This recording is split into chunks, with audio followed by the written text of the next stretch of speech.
You're searching for a stronger steel, a steel that can survive the extreme heat and wear inside a gun barrel. Instead, you create a metal that simply refuses to rust. Normally, steel samples quickly begin showing signs of corrosion during testing and examination. This one doesn't. But what makes stainless steel so different? Sometimes the discoveries that change the world aren't the ones we were searching for. They are the ones.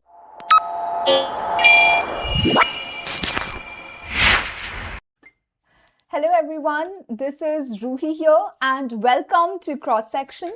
So the idea behind this channel is that every object around us has a story hidden beneath its surface.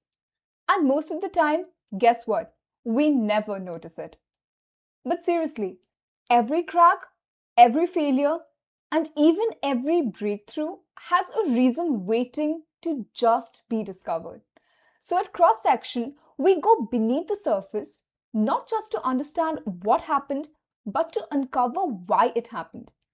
Because every failure leaves behind a lesson, and every story has another layer waiting to be revealed.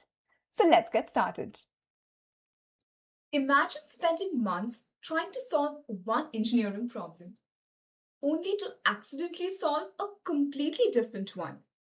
You're searching for a stronger steel, a steel that can survive the extreme heat and wear inside a gun barrel. Instead, you create a metal that simply refuses to rust. At first, that doesn't even seem important. After all, you were trying to stop rust. But that unexpected property would go on to change kitchens, hospitals, skyscrapers, factories, and countless products we use every day. This is the story of stainless steel. And it all began with someone asking the wrong question. Let's investigate.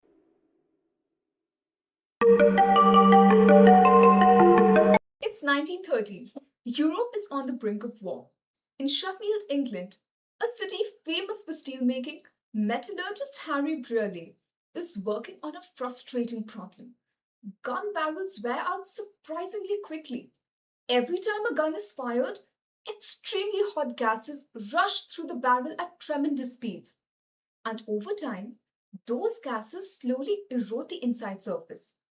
Brearley's job is simple: develop a steel that lasts longer.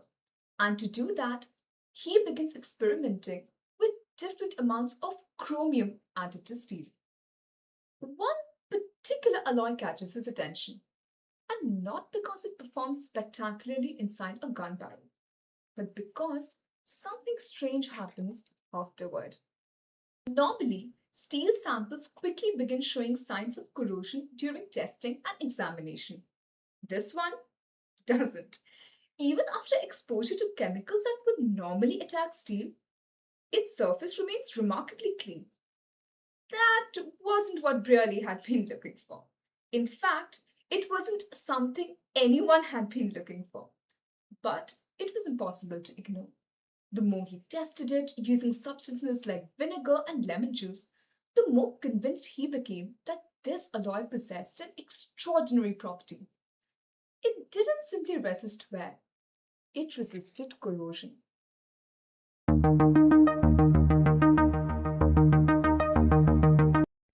First, that might not sound very exciting. After all, why would anyone care if a piece of steel doesn't rust? That's what they thought. But then, really thought about something completely different. Knives, kitchen cutlery, surgical instruments, objects that constantly come into contact with water, food, and moisture. And suddenly, the discovery wasn't just about gun barrels anymore. It was about creating steel that stayed clean, looked better, lasted longer, and required far less maintenance.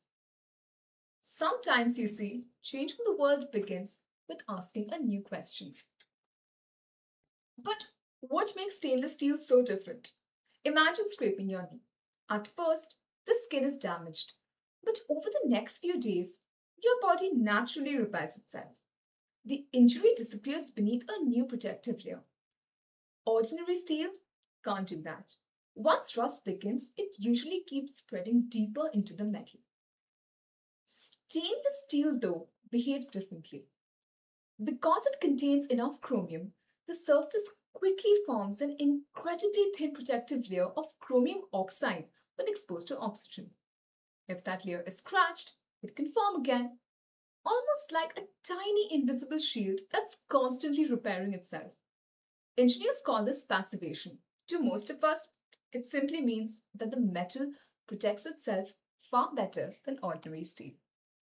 The new alloy wasn't immediately called stainless steel.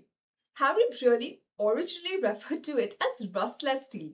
Later, cutlery manufacturer Ernest Watt suggested a different name after seeing how well it resisted staining during testing. Stainless steel. And that name stuck. Well, so did the material. At first, its biggest impact was in cutlery. And then came food processing equipment, hospitals, chemical plants, architecture, bridges, medical instruments, modern transportation. Today, stainless steel is so common that we rarely stop to think about it. It's one of those materials that quietly transform the modern world simply by asking a question and by solving a problem most people accepted as unavoidable.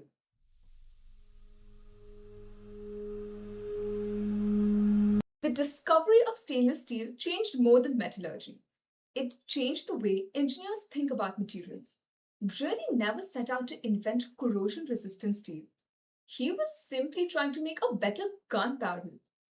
The property that made the material famous wasn't the one he was looking for, it was the one he noticed. The lesson wasn't that every unexpected property leads to a revolution. Most don't. But history reminds us that discoveries often happen when we pay attention to results that don't match our expectations. The greatest breakthrough wasn't just the alloy itself, it was recognizing that a solution to one problem could completely transform another. And there's one final lesson. Despite its name, stainless steel isn't completely stain proof or corrosion proof. Given the wrong environment, it still can corrode. So, in a sense, what Harry really discovered wasn't a metal that could never rust. He discovered one that could resist rust far better than anything that had come before it. Because in science and engineering, sometimes the discoveries that change the world aren't the ones we were searching for. They are the ones we almost overlooked.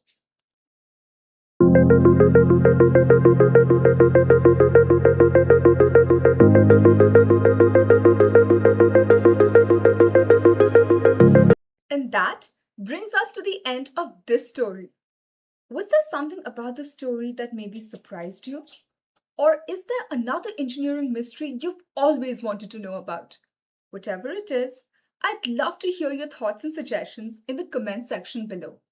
And remember, if you're someone who loves to understand or is trying to figure out the hidden science behind engineering, don't forget to subscribe so that you don't miss out on the next episode of Cross Section.